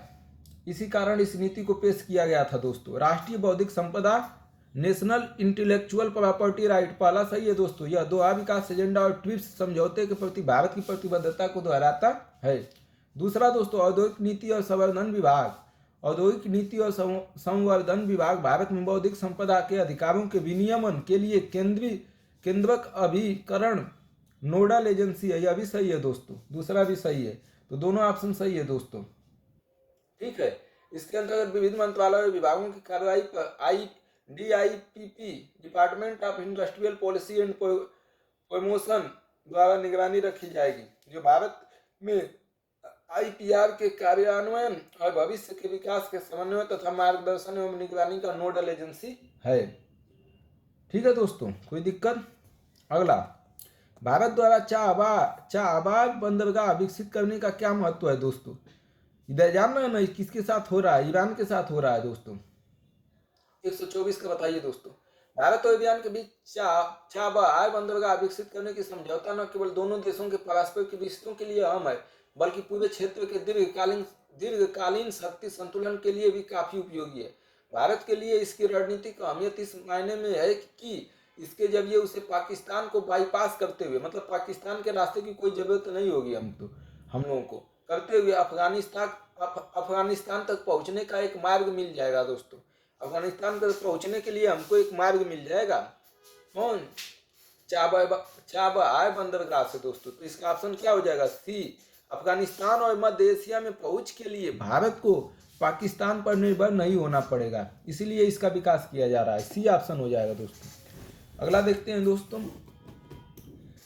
वानाक्राई पेट्या और इटर्न लबलू पद जो हाल ही में समाचारों में उल्लेखित थे, निम्नलिखित में से किसके साथ संबंधित है? देखिए दोस्तों, जो शब्द होते हैं ना, एक आध दो शब्द जो चर्चित हो जाते हैं या जो है जिसका महत्वपूर्ण घटना कोई हो जाती है, तो ऐसे शब्दों को थोड़ा सा ध्यान देके याद कर लिया कीजिए। ये जो दोनों हैं दोस्तों, वानानान क्राई पेट्या और इटर्न लवलू पद, ये किसके लिए शब्द प्रयुक्त हुए हैं दोस्तों? साइबर आक्रमण से संबंधित है ये शब्द, साइबर आक्रमण से। सी ऑप्शन हो जाएगा, सी। निम्नलिखित में से कौन सा देश पिछले 5 वर्षों के दौरान विश्व में चावल का सबसे बड़ा निर्यातक रहा है? 2019 में पूछा है दोस्तों, 2019 के हिसाब से पूछा है दोस्तों। तो उस समय था दोस्तों भारत। उस समय कौन था? भारत, पिछले 5 वर्षों में। अब इस समय कौन है दोस्तों? थोड़ा जाके चावल गेहूं सब निर्यात थोड़ा देख लीजिए क्या स्थिति है। रामसर सम्मेलन के अनुसार भारत के राज्य क्षेत्र में सभी आद्य भूमियों को बचाना और संरक्षित रखना भारत सरकार के लिए अधिदेशात्मक है। आद्य भूमिया संरक्षण और प्रबंधन नियम 2010 भारत सरकार के रामसर सम्मेलन की संस्तुतियों के आधार पर बनाए गए हैं। तीसरा, आद्य भूमिया संरक्षण और प्रबंधन नियम 2010 आद्य भूमियों के अपवाह क्षेत्र या जल ग्रहण क्षेत्रों को भी सम्मिलित करते हैं, जैसा कि प्राधिकार द्वारा निर्धारित किया गया। देखिए दोस्तों, रामसर स्थल हमेशा जो है साइड में शामिल होता रहता है कोई ना कोई स्थल, और इसलिए रामसर स्थल को जाके ठीक से पढ़ लीजिए, समझ लीजिए, और जो है कौन कौन थोड़ा सा शामिल हुआ है नया नया करंट में, इसको भी जान लीजिए दोस्तों। हाँ तो बताइए भाइयों, रामसर स्थल के बारे में 127 का। देखिए दोस्तों, इसमें केवल तीसरा ऑप्शन सही है। आद्य भूमि संरक्षण और प्रबंधन नियम 2010 आद्य भूमियों के अपवाह, आद्य भूमि मतलब दलदली भूमि होती है दोस्तों, क्षेत्र या जल ग्रहण क्षेत्र को भी सम्मिलित करते हैं, जैसा कि प्राधिकार द्वारा निर्धारित किया गया है। तो सही ऑप्शन केवल तीसरा है दोस्तों। केंद्र सरकार ने आधिकारिक तौर पर भारत में 115 आद्य भूमियों की पहचान की है। कब पूछा है दोस्तों? 2019 में पूछा है दोस्तों। भारत में 1971 के रामसर सम्मेलन के तहत लगभग 26 आद्य भूमियों की पहचान की गई थी 1971 में दोस्तों। तो पहला ऑप्शन गलत है। रामसर सम्मेलन के अनुसार राज्य क्षेत्र के सभी आद्य भूमियों को बचाने और सुनिश्चित रखना भारत सरकार के लिए अधिदेशात्मक है। नहीं दोस्तों, ये जो है गलत है, पहला ऑप्शन जो है गलत है। आद्य भूमि संरक्षण और प्रबंधन नियम 2010 को भारत में आद्य भूमियों के क्षरण को कम करने और प्रतिबंधित करने के लिए पर्यावरण और वन मंत्रालय द्वारा अधिसूचित किया जाता है। कौन है? पर्यावरण और वन मंत्रालय दोस्तों। आद्य भूमि संरक्षण प्रबंधन 2010 भारत सरकार के रामसर सम्मेलन की संस्तुतियों के आधार पर बनाए गए थे।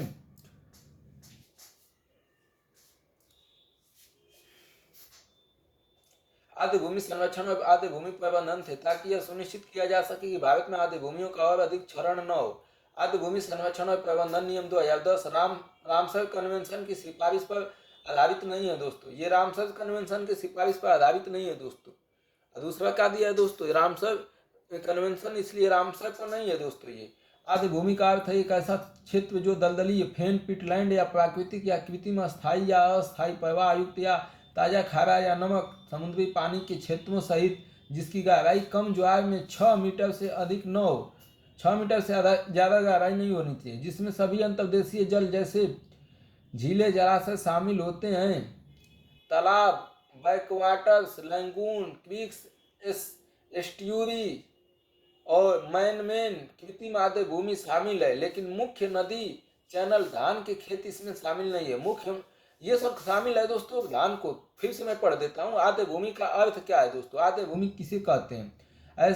एक ऐसा क्षेत्र जो दलदली है, फेन है, पीटलैंड या प्राकृतिक या कृत्रिम है, अस्थायी या अस्थायी है, प्रवाह युक्त या स्थिर है, ताजा या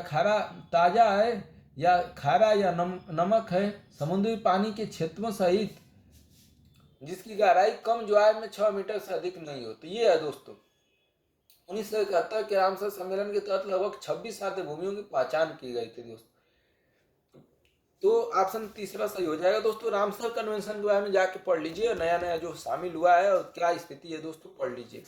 अभी भी जो है इसका कभी भी पूछा जा सकता है, भविष्य में कुछ ना कुछ शामिल होता ही रहता है। निम्नलिखित में से किसने अपने नागरिकों के लिए दत्त संरक्षण, डेटा प्रोटेक्शन और प्राइवेसी के लिए सामान्य दत्त संरक्षण नियम, जनरल डेटा प्रोटेक्शन रेगुलेशन नामक एक कानून अप्रैल 2016 में अपनाया और उसका अप्रैल 2018 में मई 2018 में कार्यान्वयन शुरू कर दिया। बताइए दोस्तों, ये था दोस्तों कौन? यूरोपीय संघ, यूरोपियन यूनियन था दोस्तों, सी। अब वो समय घटना थी दोस्तों, तो किया था तो पूछ दिया। हाल ही में भारत ने निम्नलिखित में से किस देश के साथ नाभिकीय क्षेत्र में सहयोग क्षेत्र के प्राथमिकरण और कार्यान्वयन हेतु कार्य योजना नामक सौदे पर हस्ताक्षर किया? नाभिकीय क्षेत्र में सहयोग और कार्यान्वयन के लिए किस देश के साथ हम लोगों ने हस्ताक्षर किए हैं दोस्तों? रूस के साथ दोस्तों, रूस के साथ। इसके साथ हम किए हैं, रूस के साथ। 130 का हाल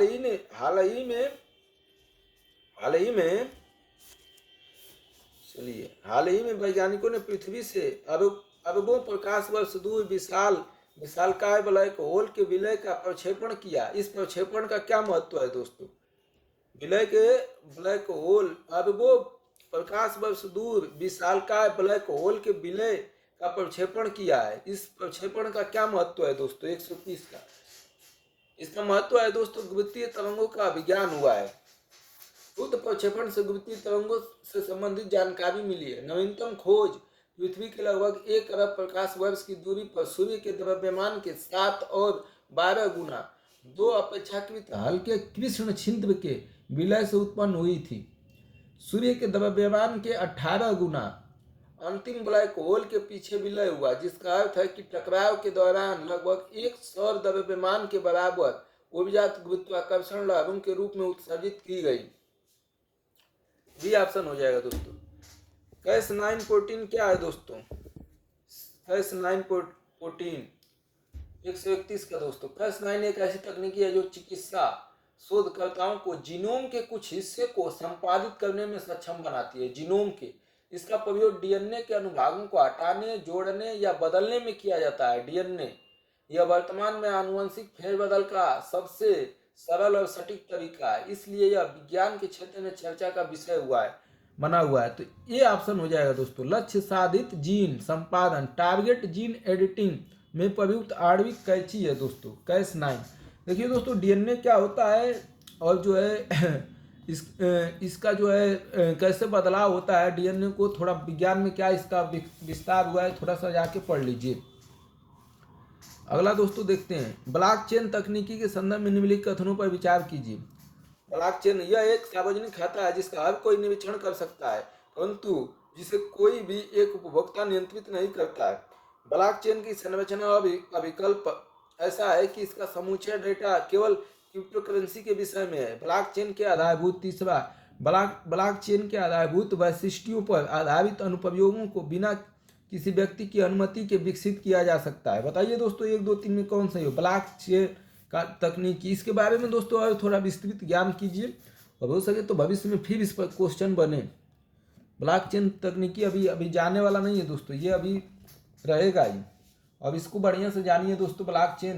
ब्लॉकचेन दोस्तों लेन देन का एक साझा, विश्वसनीय और सार्वजनिक खाता है सभी के लिए, जिसका हर कोई निरीक्षण कर सकता है, लेकिन एक भी उपयोगकर्ता नियंत्रित नहीं करता। इसको कोई नियंत्रित नहीं करता है ब्लॉकचेन को। सभी क्रिप्टो करेंसी एक ब्लॉकचेन पर काम नहीं करती हैं दोस्तों। सभी क्रिप्टो करेंसी एक ब्लॉकचेन पर काम नहीं करती हैं और सभी ब्लॉकचेन क्रिप्टो करेंसी को अपने डिजाइन के हिस्से के रूप में उपयोग नहीं करते हैं। बिटकॉइन एक सार्वजनिक ब्लॉकचेन पर निर्भर करता है, लेन देन को रिकॉर्ड करने की एक प्रणाली जो किसी को भी लेन देन को पढ़ने या लिखने की अनुमति देती है। कोई भी उन लेन देन को एकत्र और प्रकाशित कर सकता है दोस्तों। तो इसका ऑप्शन हो जाएगा दोस्तों डी। यह एक सार्वजनिक खाता है जिसका हर कोई निरीक्षण कर सकता है, परंतु जिसे कोई भी एक उपभोक्ता नियंत्रित नहीं करता है। कोई एक इसका ब्लॉकचेन को नियंत्रित नहीं करता है। दूसरा, ब्लॉकचेन की संरचना और विकल्प ऐसा है कि इसका समूचा डेटा केवल क्रिप्टो करेंसी के विषय में है। ये गलत है दोस्तों।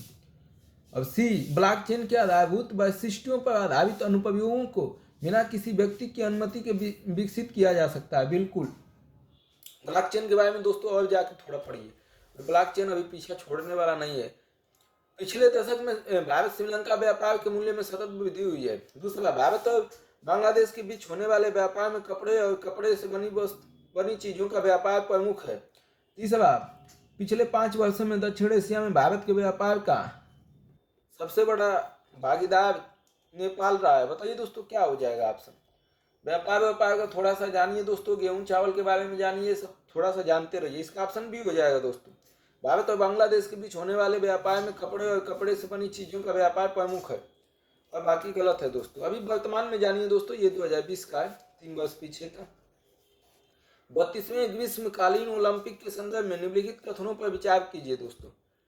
32वें ग्रीष्मकालीन, देखिए दोस्तों अभी ओलंपिक जो है 2020 में हुआ है, 2024 में होगा, ठीक है। तो 2024 में होने वाला है दोस्तों। 2020 में ना हुआ था ओलंपिक, शायद 2020 में ही हुआ था। चलिए दोस्तों, ओलंपिक खेल तो जान ही रहे होंगे, दुनिया का सबसे फेमस है। पहला दोस्तों, अंतर्राष्ट्रीय ओलंपिक समिति ने 2020 ओलंपिक के लिए ओलंपिक के आदर्श वाक्य सिट्यूज अल्ट्यूस फोर्टिस कोविड-19 के महामारी विश्व में एकजुटता दिखाने के लिए किया है दोस्तों। पहला ऑप्शन गलत है दोस्तों। इस ओलंपिक का आधिकारिक आदर्श वाक्य एक नई दुनिया, एक न्यू वर्ल्ड है, ये गलत है दोस्तों। दूसरा, इस ओलंपिक में sport climbing, surfing, skateboarding, karate तथा बेसबॉल को शामिल किया गया। बिल्कुल, तो बी ऑप्शन सही है दोस्तों। दोस्तों थोड़ा सा जाकर पढ़ लीजिएगा ओलंपिक के बारे में, और ओलंपिक को आ भी सकता है कोई प्रश्न। अभी तो 2024 में होने वाला है, तो 23 में कहाँ ओलंपिक होगा, ये सब जानते रहिए दोस्तों। वैश्विक सागर आयोग, ग्लोबल ओशन कमीशन अंतर्राष्ट्रीय जल क्षेत्र में समुद्र संस्तरीय सीबेड खोज और खनन के लिए लाइसेंस प्रदान करता है, पहला। दूसरा, भारत ने अंतर्राष्ट्रीय जल क्षेत्र में समुद्र संस्तरीय खनिज की खोज के लिए लाइसेंस प्राप्त किया है। तीसरा, दुर्लभ मृदा खनिज रेयर अर्थ मिनरल अंतर्राष्ट्रीय जल क्षेत्र में समुद्र अधः स्तर पर उपलब्ध है। महत्वपूर्ण है दोस्तों, इसको ठीक से जान लीजिए। देखिए दोस्तों, पहला ऑप्शन क्या कर रहा है, अंतर्राष्ट्रीय समुद्र तल पर प्राधिकरण अंतर्राष्ट्रीय जल में समुद्री तल और खोज खनन के लिए लाइसेंस प्रदान करता है। पहला ऑप्शन दिया, वैश्विक सागर आयोग, ग्लोबल ओशन कमीशन अंतर्राष्ट्रीय जल क्षेत्र में समुद्री संस्तरीय सीबेड खोज और खनन के लिए लाइसेंस प्रदान करता है। तो नहीं दोस्तों, कौन प्रदान करता है, अंतर्राष्ट्रीय समुद्री तल प्राधिकरण करता है दोस्तों। कौन करता है, अंतर्राष्ट्रीय समुद्री तल प्राधिकरण अंतर्राष्ट्रीय जल में समुद्री तल की खोज और खनन के लिए लाइसेंस प्राप्त करता है। पहला गलत दोस्तों। दूसरा दोस्तों, भारत को मध्य भारत महासागरीय घाटियों और हिंद महासागर के दक्षिण पश्चिम भागों में समुद्र तल की खोज के लिए लाइसेंस प्राप्त हुआ है। दूसरा सही है दोस्तों, हमें लाइसेंस प्राप्त हुआ है। इसके बाद जो है तीसरा दोस्तों, दुर्लभ मृदा खनिज रेयर अर्थ मिनरल अंतर्राष्ट्रीय जल क्षेत्र में समुद्री अधःस्थल पर उपलब्ध है। बिल्कुल, भारत को मध्य, तो ये अंतर्राष्ट्रीय जल में समुद्र के तल पर दोस्तों पृथ्वी के दुर्लभ खनिज मौजूद होते हैं समुद्र के तल पर। तो ऑप्शन हो जाएगा बी, 2 और 3। वनों पर न्यूयॉर्क घोषणा न्यूयॉर्क डिक्लेरेशन ऑन फॉरेस्ट्स के संदर्भ में निम्नलिखित में से कौन सा कथन सही है दोस्तों। ऑप्शन जो है ये दिया है दोस्तों, वनों पर न्यूयॉर्क घोषणा। दोस्तों अभी इसको बढ़िया से पढ़िए, और जो वन पर जो कोई भी सम्मेलन हो दोस्तों, वन के लिए बचाने के लिए अगर कुछ हो रहा है तो उसको आपको बढ़िया से जान लेना चाहिए, वर्तमान में कुछ भी हुआ तो, क्योंकि वन से संबंधित दोस्तों पर्यावरण से संबंधित क्वेश्चन बनेगा ही। वन तो बहुत ही महत्वपूर्ण हो गए, इसलिए वन तो ऐसे रह नहीं गए हैं, सब कट रहे हैं। देखिए दोस्तों, इसका ऑप्शन जो है पहला सही है। 2014 में संयुक्त राष्ट्र जलवायु शिखर सम्मेलन में पहली बार इसका समर्थन किया गया था। वनों पर न्यूयॉर्क घोषणा 2014 में संयुक्त राष्ट्र जलवायु शिखर सम्मेलन में पहली बार इसका समर्थन किया गया था। तो पहला सही है दोस्तों। वनों पर न्यूयॉर्क घोषणा 2030 तक वनों की कटाई को रोकने के लिए एक वैश्विक प्रतिबद्धता है। 2030 तक जो है वनों पर न्यूयॉर्क घोषणा 2030 तक वनों की कटाई को रोकने का हमारा उद्देश्य बनाया है दोस्तों। भविष्य में क्वेश्चन पूछेगा दोस्तों, अभी 2030 तक इसकी पूछने की संभावना है। एक वैश्विक प्रतिबद्धता है, यह वन कार्रवाई के लिए एक सामान्य बहुहितधारक बहुत से हितों को धारण ढांचा प्रदान करता है, जो विभिन्न पहलों और उद्देश्यों को समेकित करता है, जो वन संरक्षण, बहाली और अस्थायी उपभोग उपयोग जो वन संरक्षण, बहाली और स्थायी उपयोग को बढ़ावा देते हैं। इसे 2014 में अपनाया गया और 2021 में पुनर्जीवित किया गया। ठीक है, वैश्विक वन कार्रवाई के लिए एक महत्वपूर्ण संदर्भ बिंदु है। इसके 10 लक्ष्यों में से 2030 तक प्राकृतिक वन हानि को रोकना है। 10 लक्ष्य रखे गए हैं दोस्तों, उसमें से एक लक्ष्य है 2030 तक प्राकृतिक वन हानि को रोकना। 350 मिलियन हेक्टेयर वन परिदृश्य को बहाल करना, 350 मिलियन में वन लगाना, शासन में सुधार करना, वन वित्त में वृद्धि करना, वन के लिए पैसा को बढ़ाना। पेरिस समझौता के हिस्से के रूप में वनों की कटाई और वन क्षरण से उत्सर्जन को कम करना शामिल है दोस्तों, पेरिस के। तो इसका ऑप्शन जो है दोस्तों पहला तो सही हुआ। दूसरा, इसमें वन के ह्रास को रोकने के लिए एक वैश्विक समय रेखा का समर्थन करता है। बिल्कुल दोस्तों, कितना करता है? 2030 तक। तीसरा, यह वैध रूप से बाध्यकारी अंतर्राष्ट्रीय घोषणा है। नहीं दोस्तों, ये गलत है। वैध रूप से बाध्यकारी अंतर्राष्ट्रीय घोषणा नहीं है, बाध्य नहीं करता है कि एकदम बाध्य कर रखा है, आपको करना ही है। यह सरकारों, बड़ी कंपनियों और देशी समुदायों द्वारा समर्थित है। बिल्कुल दोस्तों, बहुत लोगों को साथ लेके चलेगा ये। और पांचवा, भारत इसके प्रारंभ के समय हस्ताक्षरकर्ताओं में से एक था। नहीं दोस्तों, भारत जो है प्रारंभ के समय हस्ताक्षरकर्ता में नहीं था दोस्तों। इसका ऑप्शन हो जाएगा दोस्तों ए हो जाएगा 1, 2, 4। वाटर क्रेडिट के संदर्भ में निम्नलिखित कथनों पर विचार कीजिए। बताइए दोस्तों, वाटर क्रेडिट, वाटर मतलब पानी।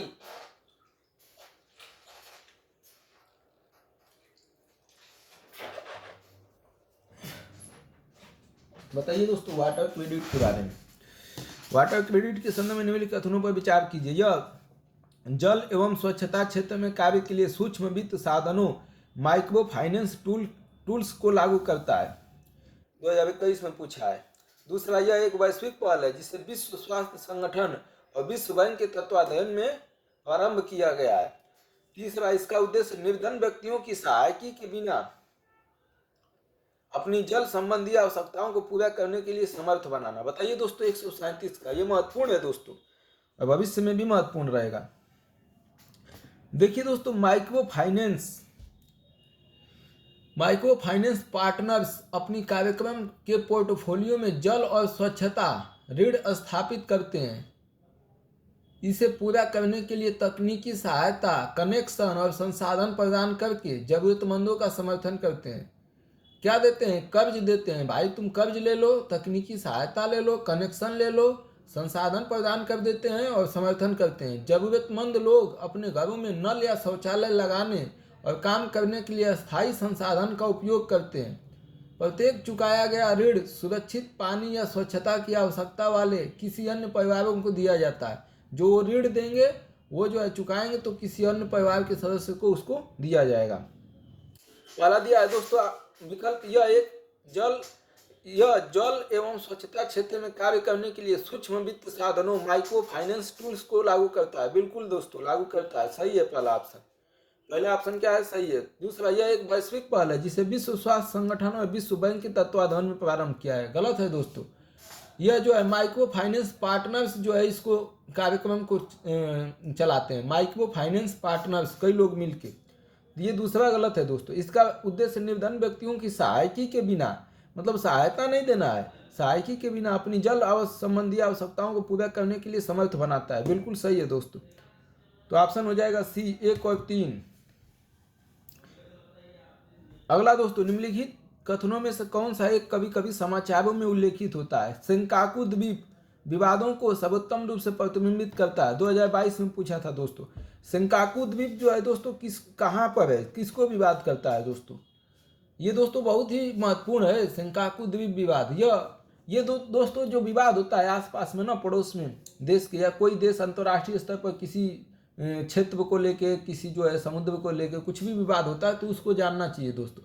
सेंकाकू द्वीप विवाद डियाओयू द्वीप विवाद निर्जन द्वीपों के एक समूह पर एक क्षेत्रीय विवाद है जिसे जापान में सेंकाकू द्वीप समूह, जापान का है दोस्तों, जापान में सेंकाकू द्वीप समूह और रिपब्लिक ऑफ चाइना PRC में दियाओ द्वीप समूह और चीन गणराज्य ROC या ताइवान में टियाओ यूताई द्वीप समूह के रूप में जाना जाता है। यह काफी पुराना सवाल है। तो ये दोस्तों जापान और चीन के बीच में विवाद है दोस्तों, ठीक है। तो जापान और चीन के बीच का ये विवाद है दोस्तों। तो चीन और जापान के बीच पूर्वी चीन सागर में इन द्वीपों के विषय में विवाद है। ये दोस्तों चल रहा था करंट में, तो बहुत महत्वपूर्ण था दोस्तों विवाद है। इसको अभी याद रखिए दोस्तों, फिर भी कभी मिलान करने के लिए आ सकता है। चाड, गिनी, लेबनान और ट्यूनेशिया, ये जो है किसके लिए संबंधित है दोस्तों, किससे संबंधित है, कौन किससे संबंधित है, घटना है दोस्तों। तो जो घटनाएं अंतर्राष्ट्रीय स्तर पर महत्वपूर्ण घट रही हैं दोस्तों, उनको भी थोड़ा दिमाग में रखा कीजिए। जिबूती में चीनी People's Liberation Army support base Africa के आर्न में जिबूती में स्थित चीनी पीपुल्स लिबरेशन आर्मी नेवी द्वारा संचालित एक सैन्य अड्डा है दोस्तों।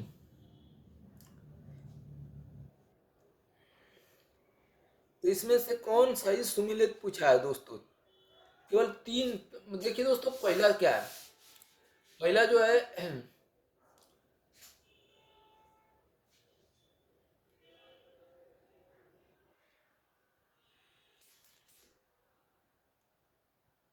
ट्यूनीशिया दोस्तों, ट्यूनीशिया की घटना चीन द्वारा अस्थायी सैन्य बेस की स्थापना, सेना द्वारा संविधान और सरकार का नियम गंभीर। देखिए दोस्तों ये जो है अब उस समय की घटना थी, इसको अब छोड़िए दीजिए और भविष्य में देखिए, मतलब भविष्य की जो घटनाएं हो रही हैं अंतर्राष्ट्रीय स्तर पर उसको जो है जानने की जरूरत है। जो भी मतलब भविष्य में जो घटना हो रही है जो महत्वपूर्ण हो जाती है उसको जानिए। हाल के वर्षों में वियतनाम विश्व में सबसे तेजी से बढ़ती हुई अर्थव्यवस्था है। वियतनाम का नेतृत्व बहुदलीय राजनीतिक प्रणाली के द्वारा होता है। वियतनाम का आर्थिक विकास विश्वव्यापी पूर्ति श्रृंखला के साथ है। इसके एकीकरण और निर्यात पर मुख्य ध्यान होने से जुड़ा हुआ है। लंबे समय से वियतनाम की निम्न श्रम लागतों और स्थिर विनिमय दरों ने वैश्विक निर्माताओं को आकर्षित किया है। हिंद प्रशांत क्षेत्र का सर्वाधिक उत्पाद ई सेवा सेक्टर वियतनाम से। दोस्तों वियतनाम के बारे में थोड़ा चर्चा में था तो पूछ दिया।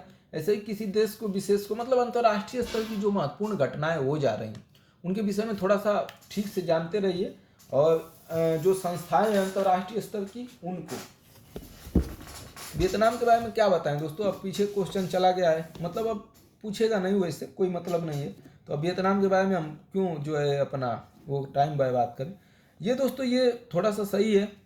समाचारों में उल्लेखित होने वाले क्षेत्र निम्नलिखित में समाचारों में होने के कारण जो दोस्तों जो क्षेत्र जो है विवाद का कारण बन जा रहा है अंतर्राष्ट्रीय स्तर पर उसको तो बिल्कुल तैयार रखिए, क्योंकि उससे तो प्रश्न बना ही देगा। या तो उसको ये पूछ देगा कि उससे सटे हुए क्षेत्र कौन से हैं भूगोल में जाके, या तो पूछ देगा कि वो जो मिलान करने वाला जिसे ये पूछ दिया कि विवाद का क्षेत्र किस देश से संबंधित है, ठीक है। देखिए दोस्तों पहला उत्तरी क्यू और इटूबी, उत्तरी क्यू और इटूबी दोस्तों कांगो लोकतांत्रिक गणराज्य के पूर्वी प्रांत है। ये क्या बोल रहा है, आर्मेनिया और अजरबैजान के बीच युद्ध है दोस्तों, ये गलत है। पहला का ऑप्शन आर्मेनिया वाला नहीं होगा दोस्तों। यह जो है क्या है, यह जो है इटूबी कांगो लोकतांत्रिक गणराज्य के पूर्वी प्रांत है दोस्तों। उत्तरी क्यू और इटूबी कौन है, कांगो लोकतांत्रिक गणराज्य के पूर्वी प्रांत है। तो पहला ऑप्शन गलत। नारगोनो कारबाख मोजाम्बिक में उपलब्ध दिया है दोस्तों। देखिए दोस्तों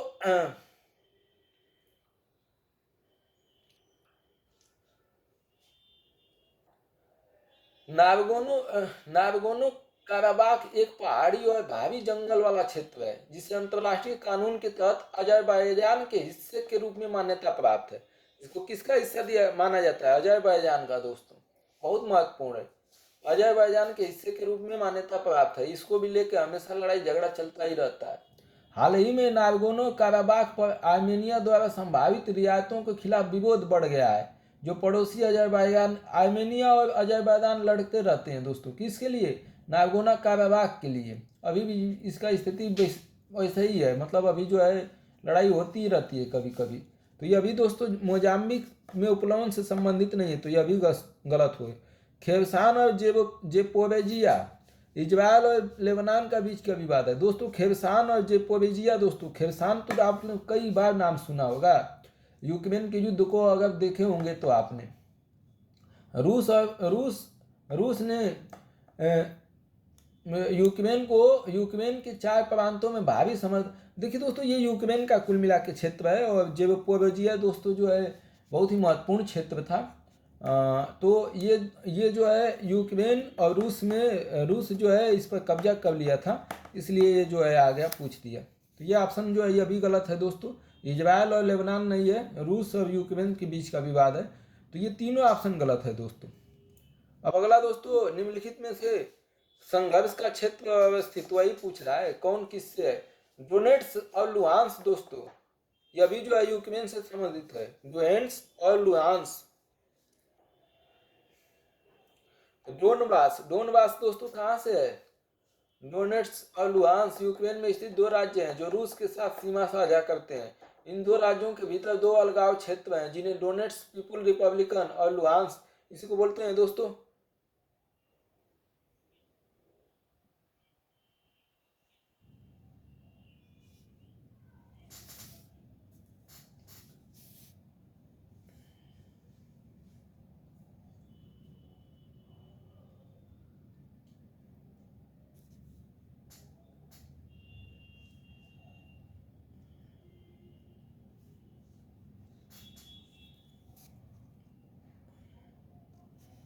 हाँ तो दोस्तों, डोनबास जो है कहाँ का है? यूक्रेन से संबंधित है, तो पहला ऑप्शन वही है गलत। ठीक है दोस्तों। दूसरा दोस्तों, काचिन क्षेत्र जो है जिसे काचिन राज्य भी कहा जाता है, म्यांमार वर्मा के उत्तरी भाग में स्थित एक राज्य है। तो ये कहाँ का है? म्यांमार का है दोस्तों। ये दिया है ऑप्शन इथोपिया, तो यह भी गलत हो जाएगा दोस्तों। काचिन कहाँ का है? म्यांमार वर्मा के उत्तरी भाग में स्थित एक राज्य है। यह चीन के साथ उत्तर और पूर्व में, दक्षिण में शान राज्य और पश्चिम में सांगाई क्षेत्र के साथ सीमा साझा करता है। टाइग्रे क्षेत्र दोस्तों, जिसे टाइग्रे राज्य के रूप में जाना जाता है, इथोपिया के उत्तरी भाग में स्थित है दोस्तों। तो टिग्रे जो है उत्तरी यमन में नहीं है दोस्तों। तीसरा, ये इथोपिया में है। तो तीनों ऑप्शन इसमें भी गलत हो गए दोस्तों। तीनों ऑप्शन इसमें भी गलत हो जाए। डोनबास यूक्रेन में है, काचिन जो है म्यांमार में है, टिग्रे जो है इथोपिया में है। तो तीनों ऑप्शन गलत दोस्तों। तो ऑप्शन हो जाएगा कौन सही सम्मिलित है? कोई नहीं। हाल के वर्षों में चाड, गिनी, माली और सूडान ने निम्नलिखित में से किस एक कारण से अंतर्राष्ट्रीय ध्यान आकर्षित किया है? क्या हुआ है दोस्तों? चाड, गिनी, माली और सूडान में जो है निम्नलिखित में से एक कारण से अंतर्राष्ट्रीय ध्यान आकर्षित किया है, जो इन सभी देशों से संबंधित है।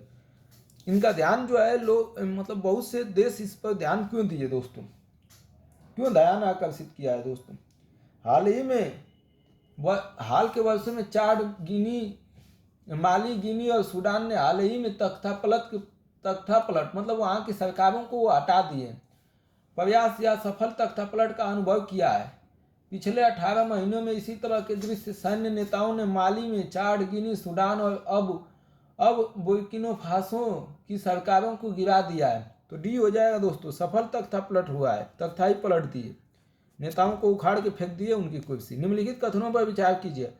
हाल ही में संयुक्त राष्ट्र के सभी देशों ने अंतर्राष्ट्रीय प्रवास के लिए अभी तक की पहली संविदा सुरक्षित और व्यवस्थित नियमित प्रवास के लिए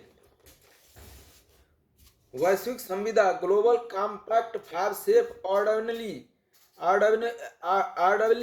एंड रेगुलर माइग्रेशन GCM अपनाई है। ये कथन दे रहा है दोस्तों। दूसरा कथन दिया है GCM में, वही है global compact for safe orderly and regular, ठीक, में अधिकथित उद्देश्यों और प्रतिबद्धताएं UN सदस्य देशों पर बाध्यकर है। तीसरा दिया है GCM अपने उद्देश्यों और प्रतिबद्धताओं के अंतर्गत आंतरिक प्रवास या आंतरिक रूप से विस्थापित लोगों के लिए भी कार्य करता है। बताइए दोस्तों इसमें से क्या होगा? फट से उत्तर बताइए दोस्तों। अब एक आध दो प्रश्न बचा है, खत्म किया जाएगा। ये है अंतर्राष्ट्रीय स्तर के प्रश्न दोस्तों, जो दुनिया में चर्चित व्यवस्थाएं थी उनसे प्रश्न पूछ रहा है ये।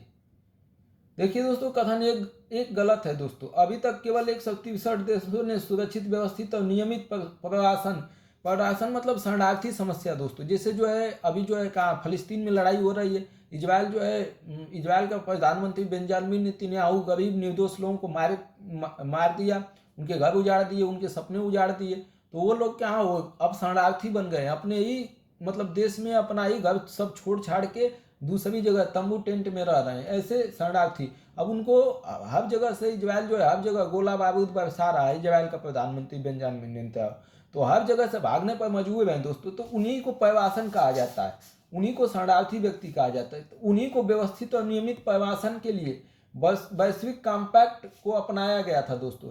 संयुक्त राज्य अमेरिका, हंगरी, इजराइल, चेक गणराज्य और पोलैंड कुछ ऐसे देश हैं जिन्होंने कॉम्पैक्ट के खिलाफ मतदान किया। ये जो है इसके पक्ष में नहीं है दोस्तों कि हम जो है हम नहीं बसाएंगे जो है, ठीक है। तो ये ऑप्शन गलत है दोस्तों। ये ऑप्शन क्या हो गया, हाल ही में संयुक्त राष्ट्र ने सभी देश नहीं है दोस्तों, ये सब जो है नहीं चाह रहे हैं ऐसा कुछ करना। दूसरा दोस्तों, जीसीएम में अधिकथित उद्देश्य और प्रतिबद्धताएं यूएन सदस्य देशों पर बाध्यकारी है। बाध्यकारी है दोस्तों? नहीं दोस्तों, बाध्यकारी नहीं है। प्रवासन के लिए वैश्विक समझौता एक गैर कानूनी रूप से बाध्यकारी समझौता है। मतलब ये बाध्यकारी हो जाएगा दोस्तों तो कोई नहीं अपनाएगा। कोई चाहेगा कि हमारे देश में जो है कोई दूसरा व्यक्ति आके रहे, तो बाध्यकारी नहीं है दोस्तों, ये गैर बाध्यकारी है। मन करे तो आप जो है शरणार्थी व्यक्तियों को अपने यहाँ रखिए, नहीं तो नत रखिए। यह राज्य संप्रभुता, जिम्मेदारी, साझाकरण के मूल्यों पर आधारित है और यह मानता है कि प्रवासन के समग्र लाभों को अनुकूलित करने के लिए एक सहकारी दृष्टिकोण की आवश्यकता है। कहता है कि एक सहकारी दृष्टिकोण की आवश्यकता इसमें है दोस्तों, लेकिन ये गैर बाध्यकारी है दोस्तों, बाध्यकारी नहीं है। तीसरा, जीसीएम अपने उद्देश्यों और प्रतिबद्धताओं के अंतर्गत आंतरिक प्रवास या आंतरिक रूप से विस्थापित लोगों के लिए भी कार्य करता है। क्या लग रहा है दोस्तों? सही बात है।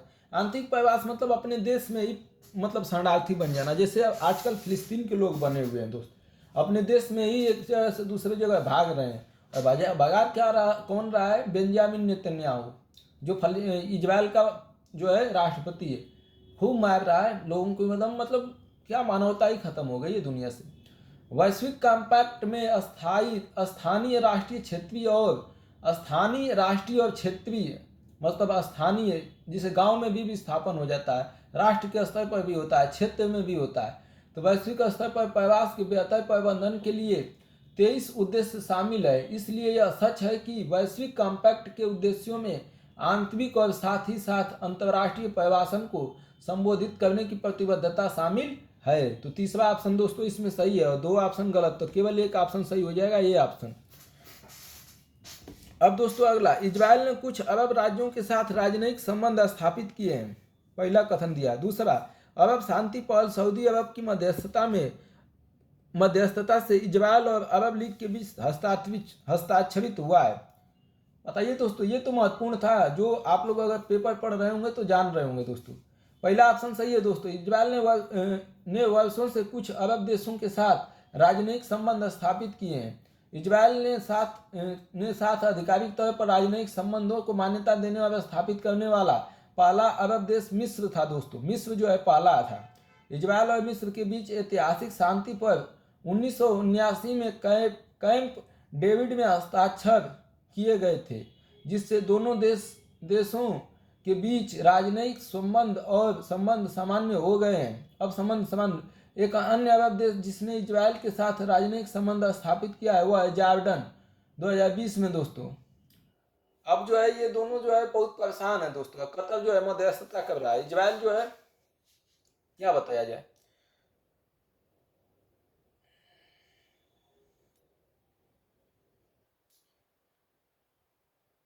देखिए दोस्तों, दूसरा कथन गलत है। अरब शांति पहल सऊदी अरब की मध्यस्थता में नहीं हुआ है दोस्तों, ठीक है। तो दूसरा ऑप्शन गलत है दोस्तों।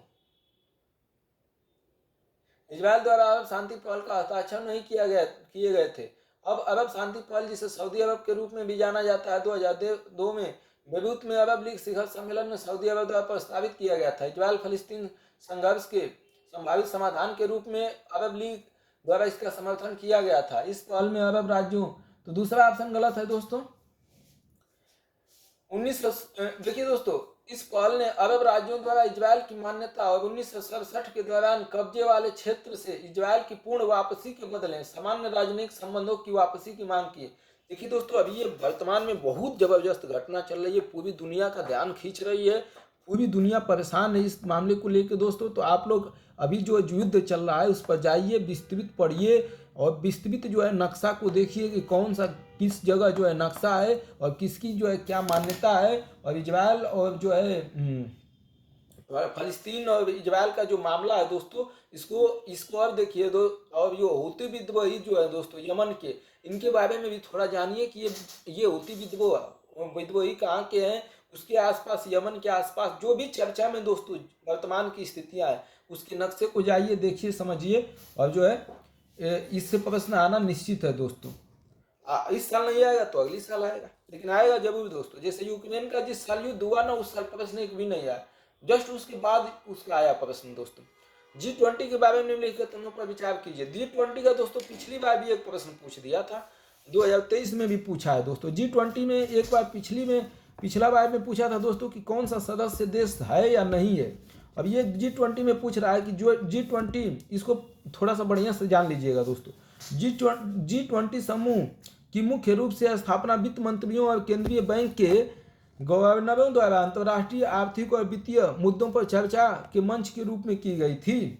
दूसरा, डिजिटल सार्वजनिक बुनियादी ढांचा भारत की G20 प्राथमिकताओं में से एक है।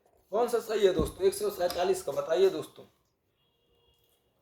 वैश्विक आर्थिक और वित्तीय मुद्दों पर चर्चा करने के लिए वित्त मंत्रियों और केंद्रीय बैंक के गवर्नरों के लिए एक मंच के रूप में एशियाई वित्तीय संकट के बाद 1999 में G20 की स्थापना हुई। कब? 1999 में।